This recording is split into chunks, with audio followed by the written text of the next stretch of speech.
and welcome to today's session of the Natural Birth Summit. Today we're talking about twins and natural birth, and we're talking with Dr. Victoria Flores. Hi. Hi. Good to have you on here. Yeah, no, good to have you on. Thank you. Dr. Flores, MD, trained in OBGYN, but found the standard medical approach for birth in a hospital to be lacking in compassion and lacking in trust of natural birth. Dr. Flores tried to find ways to mimic natural birth in the hospital format. But undisturbed birth, in her view, does not exist and will never exist in a hospital. She eventually accepted that and moved on to a new way to support pregnancy and birth. And today she uses her skill in obstetrics to assist women that desire to birth twins and breech-presented babies in the comfort of their home. Water birth has been a part of many of these stories and has given her the opportunity to discover where a birth pool can help and or hinder success in these types of birth. Okay, let's get started. So for a mother expecting twins, what can she expect to be different for a twins birth than a singleton birth? Great question, Adam. So twins and singleton mamas often, when they're first-time mamas, go into the mystery of labor and delivery, thinking that there are a set standard of stages and phases of each stage. And for the singleton mom, that would be very correct. There is the first stage, the second stage, the third stage. And the first stage is split into two phases, the latent phase and the active phase. Well, right. in a twin birth, you do go through a first stage and a second stage twice.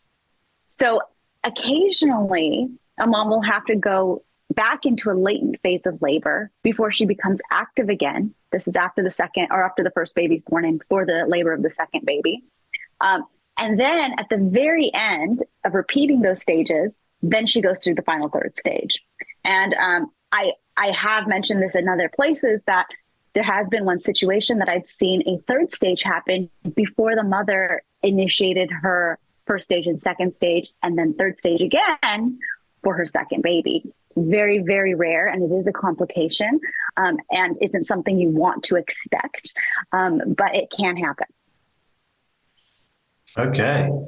So what you were talking about how, I mean, we know that the stages of labor is a model. The model has to change when you're looking at twins. Understand that. What is it that leads many providers to categorize twin births as high risk? Well, one thing is that every time you add a different potential phase or stage to any situation, the probability of unpredictable things occurring increases. So we easily understand that moms go into labor, they have a baby and they have a placenta. But when you throw the second child into the picture, different things can happen, such as the second baby comes down in a malposition.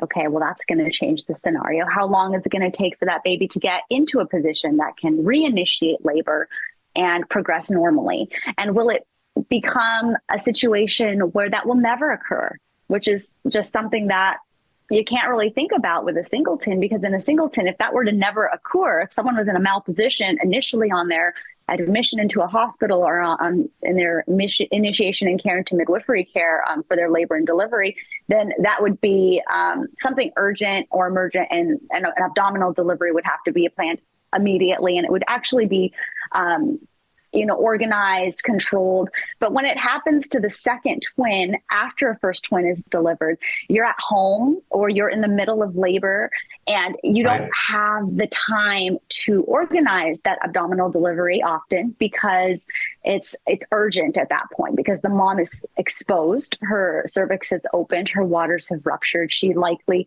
has been exposed to the environment for some time. So her risk of increased infection goes up and hemorrhage goes up, and laboring for a longer period of time on a uterus that's already done so much work to push out a first baby can weaken that uterus or can make it more exhausted, is what we say. But those are also funny words to use because the uterus does keep the strength that it needs when it needs it, but it also takes breaks when it needs to. And sometimes those breaks are just not fortunate for the moment to progress according to what we would hope would be a smooth one baby, then another baby. Right. Okay. Yeah. And what's how does a mother who's expecting twins, can she evaluate those risks, evaluate the what her opportunities are for having an out of hospital birth? How can she look at that in a positive and productive way? Well, one important thing is the prenatal care period. So things that are more not common, but are more prevalent in a community of women that has twins versus a singleton would be things like anemia, gestational diabetes, hypertension of pregnancy. So pregnancy-induced hypertension and preeclampsia is another way of saying that, as well as other disorders that are associated, cardiac issues, twin-to-twin transfusion syndrome, if there's a monochorionic pregnancy. So these types of risk factors can be treated and worked through and found and lead care in the prenatal period. So it's important to get prenatal care when you have twins. I know that sometimes that becomes controversial when someone has something like a di pregnancy, a diamniotic, dichorionic. So they have two amniotic sacs, two placentas. It is essentially like having two babies, completely separate pregnancies in one abdomen. And so it's easy to think that it's going to be just like any other pregnancy. And we try our hardest in this natural birth world to treat that woman that way. But we also have our antenna up for the case that perhaps more fluid is retained that causes more of an anemia, and which degree of that is appropriate in anticipation of increased blood loss during the delivery, which happens much more often in a twin delivery than a singleton, and what is considered abnormal and what is going to cause cardiac strain and what is going to be significant for these twins. So I think prenatal care is a place where people can really nip in the booty some of those risk factors early. And if you really do think about things that early, you can prevent anemia, you can prevent hypertension of pregnancy, you can prevent gestational diabetes with high nutrition and the correct exercise and the right psychological mindset as well, and appropriate respect in your prenatal care. All these things can prevent a number of things that, we just don't talk about in the regular medical model. And in terms of other preparation for birth, in terms of the way that the twin babies are presenting. I mean, one of the things you might do in late pregnancy, if you are a singleton mom, is you might do some of the things recommended on spinning babies, that kind of approach. Does any of that apply here, or is it just completely different ground? No, it absolutely applies. I think the point of spinning babies, as well as all body work, is to create a suppleness of the body so that babies can allow for their own shapes and self-held positionings and gravity to find a natural seat in the pelvis. And everyone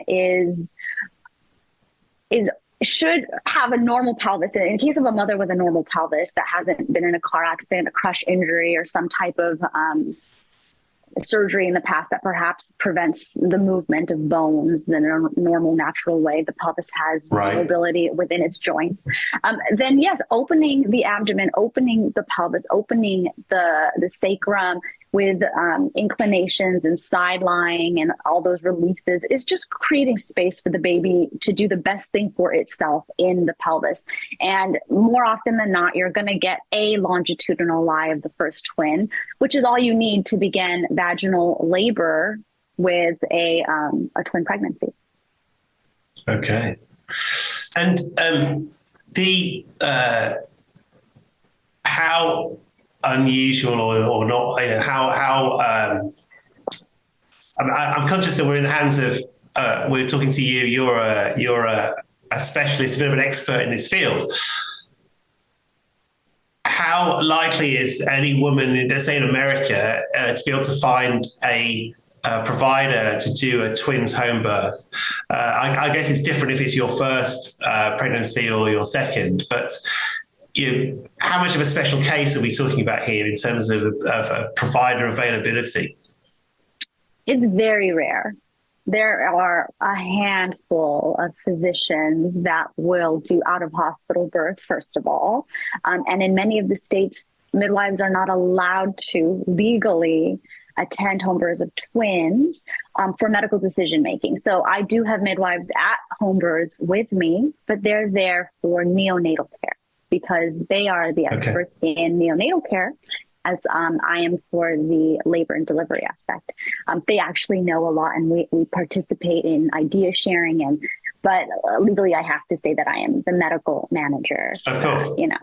Yes, but okay, other than having a physician at your birth, yes, there are some states in America where there are no laws regarding who can attend a twin home birth. And in those cases, there are midwives that are willing to attend twin home births. It's just kind of an underground market that you need to know people that know people to kind of get so it's not necessarily advertised, right? a bit of research, a bit of digging is required. Exactly. And in that case, I would just recommend talking to a local midwife who knows another midwife, and eventually you'll get down to where you got to go with the vetting of those midwives as a cushion, right? So it's just, that would be how you would initiate that discovery. Yeah. Yeah. But other than that, twin home births can be done vaginally in a hospital. It's just that in that situation, just like in the UK, I suspect you should be I disagree with this, but in the hospital teaching is that you're in an OR with staff on standby, ready to jump on in and deliver that second twin by abdominal delivery. And it's intimidating. And I mean, having a vaginal delivery in a hospital is exhaustive, first of all, because you have so many strangers that are part of that scenario that you just don't want to be in your birth, right? But then when it comes to the twin birth, I mean, you'll have 20, sometimes up to 30 strangers that are involved in your care and your child's care, children's care, because there's two of them. I mean, it's a lot. So, but yes, you can find vaginal. Sounds more like a circus than a healthy environment, to be honest. And sometimes it really is, because most hospitals have some type of student education, and there are people that really aren't useful that are going to be standing around. And it's good for them to learn, yes, but it's hard on the mother who already has to be subjected to so many new faces during a very vulnerable time. Yeah. Okay. Wow. And what would you? How would you differentiate your approach for a mother for whom this twins pregnancy is their first pregnancy versus their second pregnancy? Well, I will say there's a lot more success with vaginal delivery of babies, whether or not you're a singleton mama or a twin mama, if you've had one baby prior. So with first-time mamas, we call them primiparous mamas. With a primip is the short, abbreviated version. With a primip mom, it's so new, and the body is really educating itself on how to birth a baby, that not only is there less success with the vaginal delivery of twins in that scenario, but labor is often very long.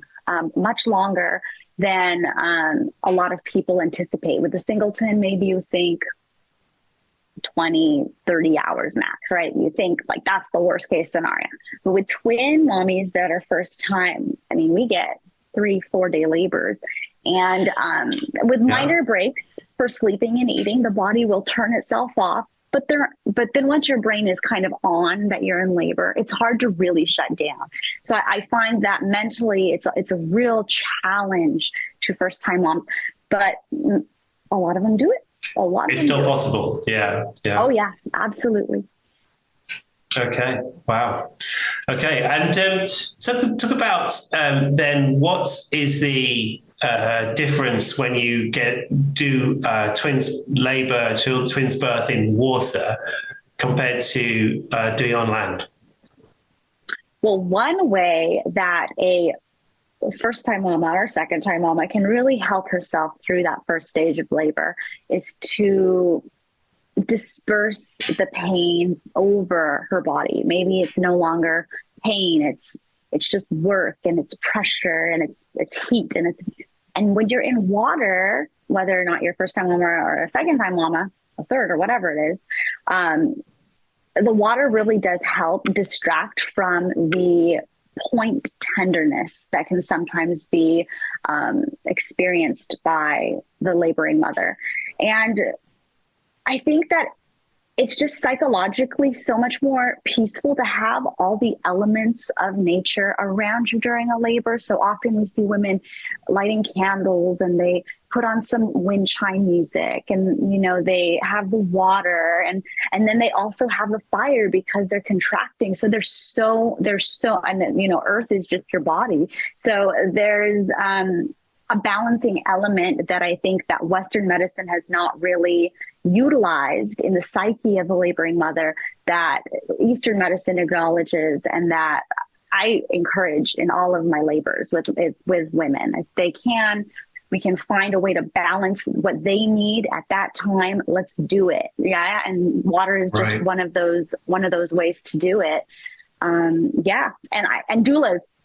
doulas are great too. I know I didn't get to mention, but whenever you initiate a labor with a doula, and I mean initiate, like not go through 2 to 3 days and then say, now I need a doula to try and get you to the end. I mean, you have a doula on standby for the moment you begin labor. Labor is going to go so much better. And I am not exaggerating when I say that. So water is a way to make labor better on the physical and mental side of things. And so can a doula. Okay, fantastic. What would you add to in terms of what we talked about? What else would you share that you think is important for mums to think about this time? Well, you know, I really want people to know that when they have a twin pregnancy and if they want to consider home birth, it is absolutely safe to have a baby underwater if you're a twin mama. And it's in that case, it is like having a singleton, except you're going to just do it twice over. When a mother is having or decides to labor with twins at home and say she successfully delivers or births that first baby and is waiting for that second baby to begin its labor period, whatever it needs to initiate contractions regularly, consistently, strongly, short interval, long duration. Sometimes those mamas do need to get out of the water. So staying in the water seems like maybe a crutch because yes, the first baby came out and it was a lot and it was burning and maybe there's a little bit of blood and maybe a little bit of fear about what's going to happen with that second baby since there is a lot of worry about that second baby. But really what I would recommend is focus on that first baby and make sure that it's doing okay and listen to the people who are with you. And if they recommend that you stand up, get out of the water, maybe move around a little bit, it actually could really help progress to the next part of your labor versus just sitting in place. Yeah, I would say that. I mean, you can always give it a go in the water for that second one. But often once the first baby leaves the abdomen, there's so much room for that second baby that it kind of does a little flinch or flail here and there and can lock itself into a new position that isn't necessarily optimal for another passage through the pelvis. And so you do need to exit the water. And once you exit the water, you can get back in once those contractions become regular again, because that means that your baby did get back into a position that your body wants to continue to push it through the pelvis. Yeah. And there are positions that we use in a birth pool, like a flying cowgirl, where after baby A comes out, you'll see the mom fly on her belly, lift her legs up and hook them behind on the pool, and put her arms in front and hook them on the top of the pool. And she's upside down. And the water's very shallow at that point. You have to have people that can help you take out water, put back in water. I mean, there is a dance when it comes to a birth pool. It's not always, fill it up, warm it up, you gotta go, and then boom, it's done, and then clean up, go, right? And maybe sometimes those really fast deliveries. But for these unique deliveries where things can take time, you need to have, or I would recommend that you have a group of people that are there to help you. And so flying cowgirl is a thing to do after you deliver the first baby. In that case, you'll probably have to cut the cord of the first baby, because you can't really do that with your baby still attached to you. And that's why it's not needed every time. Often the mom's second baby will come down into position and those contractions will hit immediately hard. And no matter what position you're in, that baby's going to come through. But if things stall out, things you can use the birth pool for, flying cowgirl. You could do huge lunges in the birth pool to try and get a few contractions in a deep lunge. And then we have one called Captain Morgan, where you just like stand with one foot hanging over the pool, and it kind of just lifts up and imbalances the pelvis. And an imbalance at this point is good, because you're really trying to shimmy the baby into a position that it likes in order to come down. And that's different than doing things that imbalance the pelvis during the prenatal period before labor has begun. So I just want to make sure I say that. Okay. Yeah. Distinguish those things. Right. Okay. Yeah.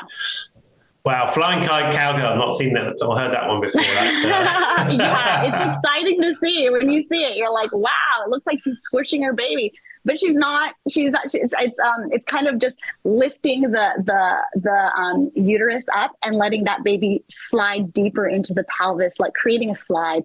Often after the first baby comes out, the abdomen is very pendulous because it's stretched out for two babies, and that uterus can flop forward, and that doesn't facilitate engagement of the second twin.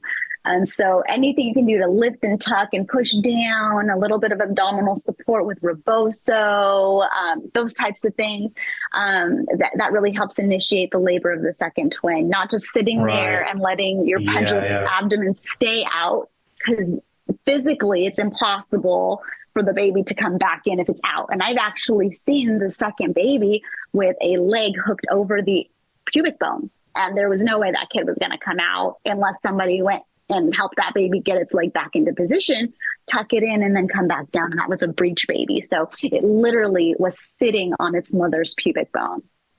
Wow. I know. And is it, what about the approach to cord clamping for the first baby? So it depends on the situation. I always work with the goal of keeping everyone whole and without separating the cord. Because if that's my goal, then I'm not going to be cutting it too early. There are times when the cord does have to be cut before both twins are delivered. Then the placenta comes. And in those situations, it's when the cord is too short. And it does happen. And I'll tell you why. It's because if the placenta implants itself to the fundus of the uterus, and the fundus rises with the development of both twins, and then you deliver the first baby, and there's still another baby in there, then that cord is very much doubled back onto itself inside the mother. And so it's very high up. And so it's not that the baby has a short cord, it's just that functionally it looks short on the outside. So until its sister or brother come out. So in those cases, we will wait for the cord to stop pulsing, and we'll ask for permission. And if the mother does want us to continue in the water, often she'll let the cord cutting happen. And if she doesn't, then maybe we would recommend taking out water and letting the baby sit in more of a shallow pool at the perineum of the mother, or just getting out and doing things on land so that there's even less of a risk of the baby submerging itself after it's been delivered. Because once we've organized the heart-lung balance of air use through the lungs, it's not going to go back into fish mode and rely on its umbilical cord once we've opened up those breathing passages. Exactly. So once the baby comes out of water and stays in water, it likely can do just fine underwater for a good amount of time. But once it's out, we have to treat it as if it belongs in the air. Yes. Yes. Okay. Fantastic. Yeah. Fantastic. That's really a great introduction to this area. What would you say to offer to people to what they can do to continue their research in this area? Things that you have, things that they can find elsewhere, and what if they want to follow up with you personally? Well, I will say that researching breech birth is very important because there are many twin mamas that will have one or the other twin in a breech position. It's just the way they fit together inside of you.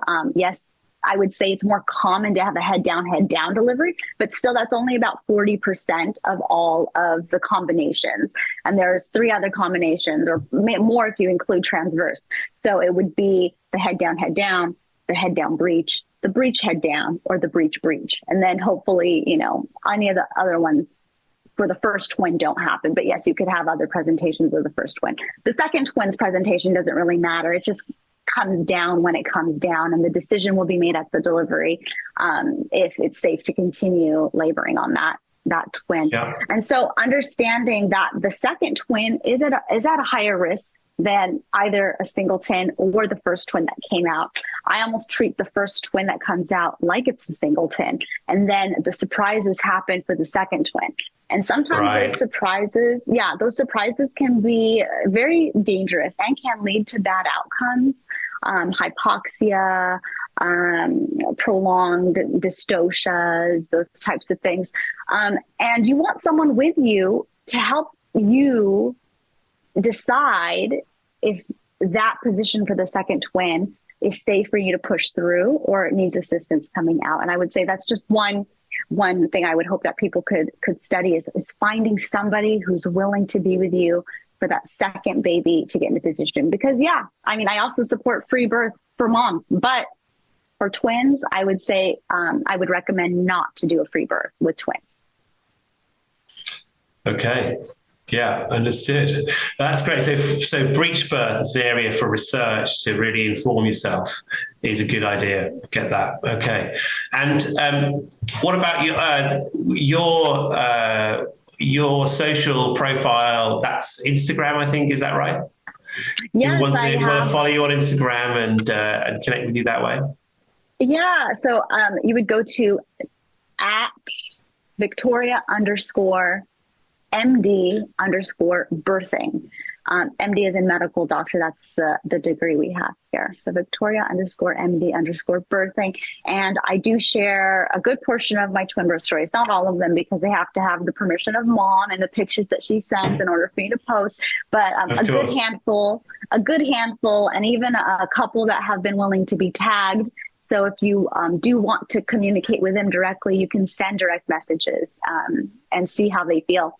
If anybody did want to come into my care from out of state or out of the country, I do have some people that do decide to do that because they're having difficulty wherever they're located finding a provider. That is also something that I can work with, perhaps doing prenatal care outside of my immediate management, and then around your birthing time, coming closer to me, and then we can take care of you postpartum as well. So those are ways to do it. That's great. Yeah, lots of options. Well, this has been inspiring as well as informative. It's really appreciate you coming on to share this experience that you gained over the years. So thank you so much for that. And really appreciate that. And Instagram, Victoria_MD_birthing. Yeah, fantastic. It's the easiest way. Yeah. Thank you so much. Take care. Thank you too. Take care. Bye.